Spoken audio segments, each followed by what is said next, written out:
Goeiemôre. Wat 'n voorreg om saam met u te wees. Dankie dat u ingeskakel is. Kom ons bid saam. Vader, dankie vir vandag. Dankie dat hierdie die dag is wat u gemaak het. En Here, dankie dat ons 'n blydskap in ons hart het, want ons weet u is ons God. U sit op die troon, Here. Jesus Christus, dankie, u sit aan die regterhand van die Vader. En ons erken en bely vandag dat alle autoriteit, alle gesag, alle mag rus op u skouers. Ons eer u. Dankie vir vandag se woord. Dankie dat die woord ons vul en ons bekragtig. Dankie dat ons toerus. Ons eer u daarvoor. Amen. Amen. Vandag wil ek met u praat oor, en die gedagte wat ek met u wil deel is oor die krag van belydenis. En ek wil u aanmoedig, laat die krag van belydenis deel word van jou reis. Ek is van mening die kerk kan doen met meer belydenis. Ek is van mening ek en jy kan doen met meer belydenis. En ek praat nie net van die belydenis van sonde en ongeregtigheid en belydenis van misdade nie. Nee, ek praat van die krag van belydenis wat ons sien in Romeine 10. En ek hou dit vir u graag voor. Romeine 10 vers 9, die krag van belydenis. As jy met jou mond die Here Jesus bely en met jou hart glo dat God hom, Jesus, uit die dode opgewek het, sal jy gered word. Vers 10, want met die hart glo ons tot geregtigheid en met die mond bely ons tot redding. Vers 11, want die skrif sê, elkeen wat in hom glo, sal nie beskaam word nie. Sit gou vir 'n oomblik met vers 11. Want die skrif sê, en as die skrif dit sê, kan jy weet dis die waarheid. En want die skrif sê, elkeen wat in Jesus Christus glo, en glo dat God hom uit die dode opgewek het, sal nie beskaam word nie. Dis 'n ander gedeelte wat praat van, jy sal nie beskaamd staan nie. Laat my dink aan die gedeelte waar Jesus gesê het, as jy jou nie skaam vir my voor die mense, sal ek nie skaam wees vir jou voor God nie. Ek weet die skrif het dit net omgedraai. Wanneer jy met jou mond bely die Here Jesus en met jou hart glo dat God hom uit die dode opgewek het, sal jy gered word. En die sleutel van vandag is juis dit, bely wat jy glo. En dis 'n groot stelling. Bely wat jy glo. Bely wat jy glo aangaande Jesus. Dat hy die gestuurde een is, die enige gebore, die geliefde van die hemel, wat in ons plek kom staan het, wat in die gaping kom staan het vir ons. Ons vind ons te veel maal by die plek, dat ons in ons hart een ding glo, maar met ons mond, oftewel met ons lewe, iets anders bely, en dit behoort nie so te wees nie. En voordat ek aangaan, wil ek sommer sê, mag God op hierdie oomblik, dit wat jy in jou hart glo, en dit wat jy met jou mond bely, opnuut synkroniseer. Mag hy dit wat in jou hart glo, in lyn roep, en in lyn trek met dit wat jy met jou mond bely. Ons kan nie met ons hart glo dat God is, Jesus is Jesus, hy het opgestaan, maar ek wil met my mond dood bely. En ek wil met my mond nie bely wat in my hart is nie. Die Here wil vandag die standaard van jou belydenis opnuut oprig, as 'n krag wat die oorwinning wat hy jou gegee het, openbaar. Die Here wil die krag van belydenis binne jou aanvuur, sodat jy die majesteit van God, die koningskap van God, kan verkondig met jou lewe. En hierdie skrif is baie duidelik dat jy bely met jou mond wat jy in jou hart glo. En Salomo het iets hiervan verstaan, toe hy in Spreuke 4 daarvan praat. Luister wat sê die skrif, Spreuke 4 vers 23, bewaak jou hart meer as alles wat bewaar moet word, want daaruit is die oorspronge van die lewe. Verwyder van jou die valsheid van mond, en hou van ver van jou af die verkeerdheid van lippe. Wat het ons nou net gesê? Ons glo soms in ons hart goed wat ons nie met ons mond bely nie. En ons bely soms goed met ons mond wat nie in lyn is met dit wat in ons hart behoort te leef nie. Vers 25, laat jou oë reguit kyk en jou ooglede hulle reg voor jou uithou. Maak die pad van jou voete gelyk en laat al jou weë vas wees. Wyk nie regs of links af nie. Hou jou voet ver van boosheid. Salomo gee vir ons 'n paar riglyne hoe om ons hart te bewaak, en ons sien dit in hierdie gedeelte. Hy begin deur te sê, bewaar jou hart bo alles, want daaruit is die oorspronge van die lewe. En dan gee hy vir ons 'n paar sleutels, 'n paar riglyne hoe om ons hart te bewaak. Nommer 1, verwyder van jou die valsheid van mond. Moenie vals getuie lewer nie. Die verkeerdheid van lippe, wat insluit leuns, kwaadpraat, skinder, om onmin te saai, om negatief te praat. Tweedens, laat jou oë reguit kyk. Bly gefokus op die een wat jou vrygemaak het en wat jou geroep het. Die een wat jou die ewige lewe gegee het. Ons kan tog so maklik fokus verloor, selfs in hierdie tyd waarin ons nou leef, in hierdie pandemie en hierdie inperking, en ons is nie regtig seker wat van ons verwag word en wat mag ons doen en wat ons nie mag doen nie, en ons kan so maklik fokus verloor. Maar Salomo sê, laat jou oë vas wees. Kyk reguit. Die vyand kan so maklik ons aandag aftrek met rookskerms en onbenullighede. Hy kan so maklik stof opskop in ons lewe.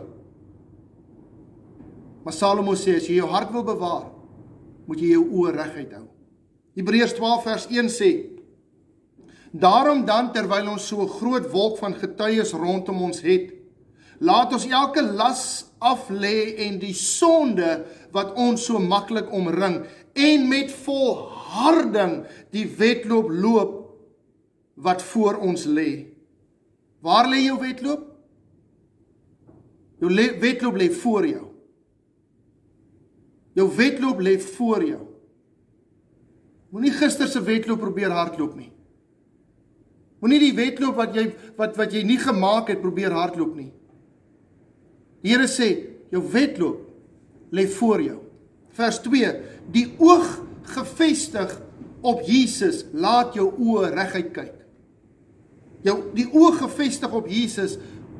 Wie is hierdie Jesus? Die leidsman en die volëinder van die geloof. Hoekom geloof? Met my hart glo ek en met my mond bely ek.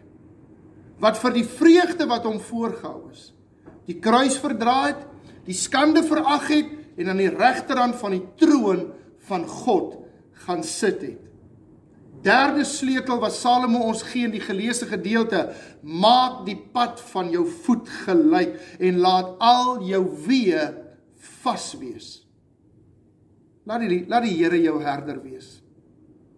Ons lees so maklik, Psalm 23, die Here is my herder. Hy lei my, hy laat my rus, hy laat my neerlê, hy verkoop my. Maar ek wil u vanmôre uitdaag, laat die Here jou herder wees. Hy wil jou neem na 'n plek van rus. Laat die Here jou herder wees. Laat hy jou leidsman wees. Skrif sê, ken hom in al jou weë en hy sal jou paaie gelyk maak. Nou in Matteus 16 vers 24 lees ons, toe sê Jesus vir sy disippels, as iemand agter my aan wil kom, moet hy homself verloon en sy kruis opneem en my volg. As iemand agter my aan wil kom, moet hy homself verloon, daar's 'n groot waarheid. Hy moet sy kruis opneem en hy moet my volg. En dit is die belydenis van ons eie onvermoë, daardie plek van om myself te verloon. Dis die belydenis wat opgesluit is in, Here, ek kan nie sonder U nie, ek is afhanklik van U, ek het U nodig, ek wil nie een tree gee, soos Moses gesê het, laat ons nie hier vandaan wegtrek, as U nie met ons saamgaan nie. Dis die verloning van self, dis daarin waar die krag van belydenis ons toerus en sterk maak in ons gees. Dis juis in daardie plek waar ek myself verloon.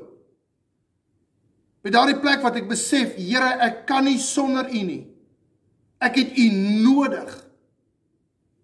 Waar ek myself verloon, my kruis opneem en Hom begin volg. Dit is om Jesus te volg waarin my belydenis gesien word.